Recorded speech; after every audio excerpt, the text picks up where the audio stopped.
Am I gonna eat the leftover chicken katsu from yesterday's lunch for breakfast today? I am. Hello, everyone. Um, so this morning, our parents had to go out to run some errands, and this little demon over here, yes, I'm talking about you, sir, was not happy. Apparently, I was dead asleep, and I didn't hear him yapping away. But unfortunately, he came and bothered my sister and woke her up at 6 a.m. and Right after they left. right after they left. So that was, what a nice start to the morning, I guess. I'm sorry. But yeah, that's where we're at now. Yeah. Today's going to be more exciting, interesting than the past few days have been, hopefully. So, yeah. And now it's time for the part of the vlog that you guys have all been waiting for. The part where I talk about halo halo. So halo halo is a Filipino dessert that it's actually one of my favorite desserts of all time. It's something that I grew up eating not often, but every now and then. In English, it actually translates to mix, or mixed if you want to be basic. And pretty much you're supposed to, like the name implies, mix it before you eat it.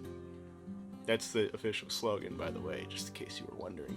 It comes with ube ice cream and shaved ice and a bunch of various fruits and like jellies and stuff. It's a lot. It's a lot, and they give it to you in this giant cup, and you're supposed to, mix it all together before you eat it, and it's delicious. It's great. There's actually, the reason why I'm talking about is because we actually just went to a halo halo place. Sorry, it just started rain. Why is it rain?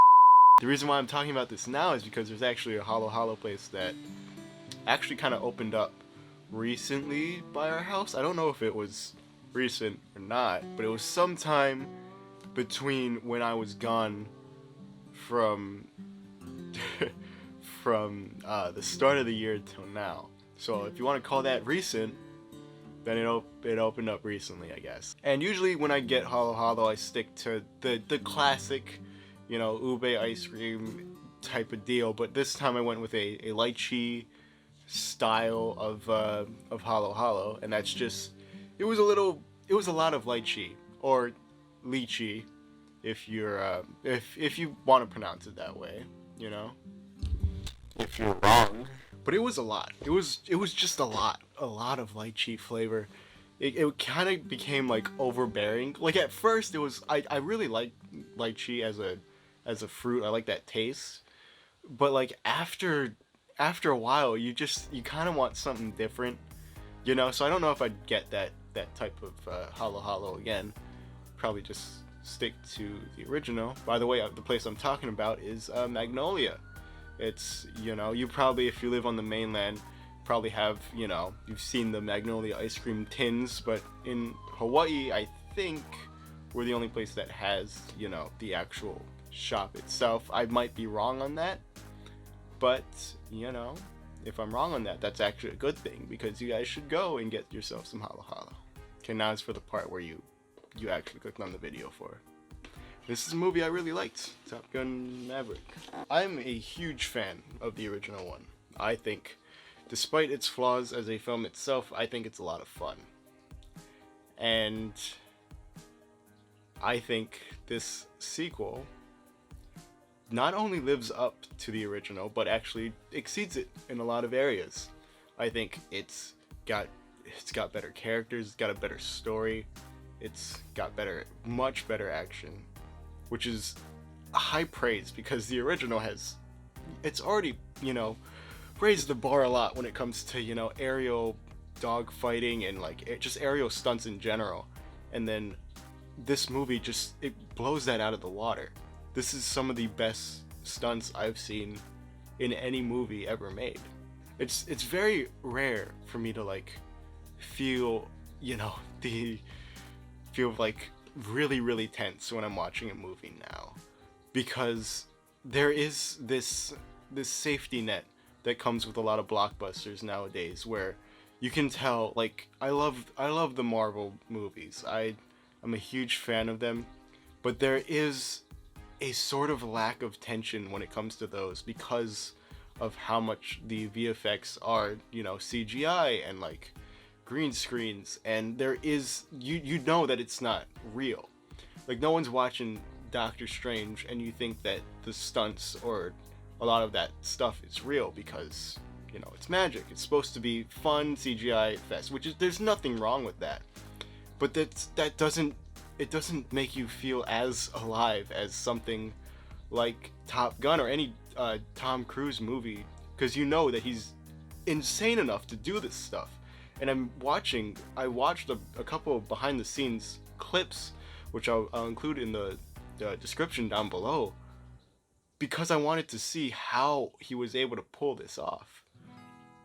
And it sounds, the way they describe it sounds insane. I would hate, but also love to work on these sets because of how crazy everything is. The entire last 40 minutes is insane.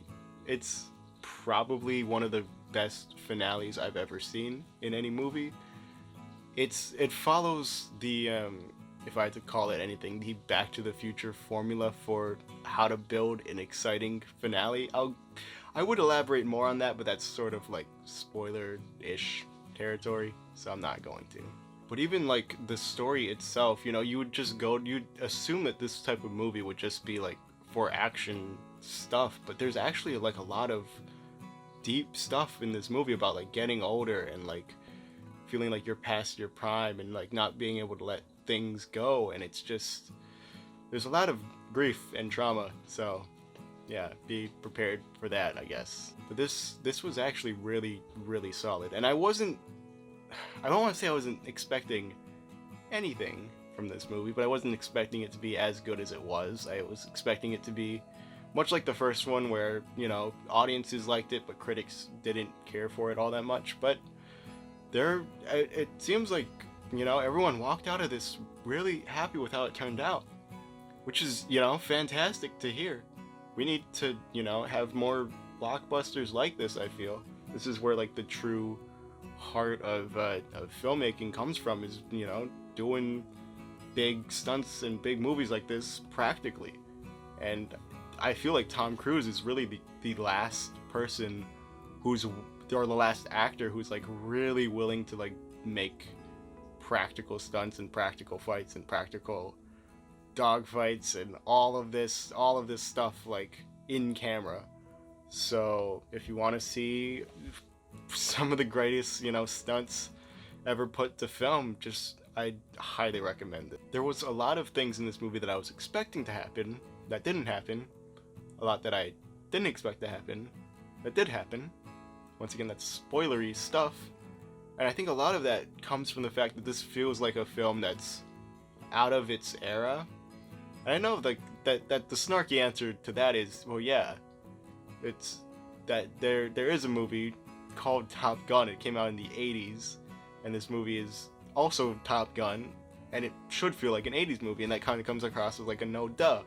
But there is a certain vibe in these like older 80s action movies that I haven't felt in such a long time until I sat down and watched this. Even in like the opening credits, you kind of go back to the original Top Gun and the all these other blockbusters from the 80s. It immediately puts you in that same vibe, and it never like lets that go throughout the entire thing, and you feel like you're watching something from a different era. It doesn't feel like it was made today. The entire time I'm watching this, I was thinking, you don't make movies like this anymore. You don't have characters like this in a movie. You don't have stunts like this in a movie. You don't shoot things like in this insane way anymore. And yet they did it.